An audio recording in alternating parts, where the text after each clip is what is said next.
Welcome to Not Milk Never Milk. Subscribe if you're lactose intolerant. You start by making sure the device is unlocked and the app that needs contacts is installed. Once done, open Settings from the app drawer or swipe down and tap the gear icon. Then navigate to Apps and Notifications or Apps. This lists installed apps so you can target permissions precisely. You do this to avoid granting permissions globally.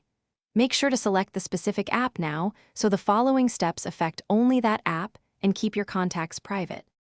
You now tap the app name and then permissions to inspect its current access. This screen shows allowed and denied items. It matters because Android groups permissions by type. If contacts isn't visible, tap See All Permissions to reveal it.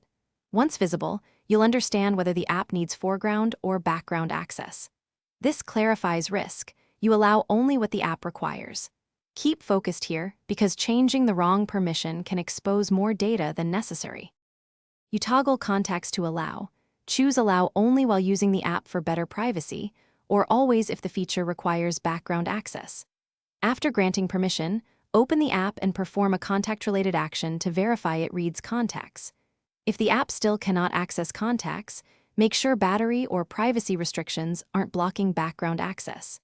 As a quick troubleshooting tip, clear the app cache or reinstall the app if the permission change is ignored. This often resets permission behavior and resolves hidden conflicts. Thanks for watching. If this was helpful, leave a like and consider subscribing. See you next time.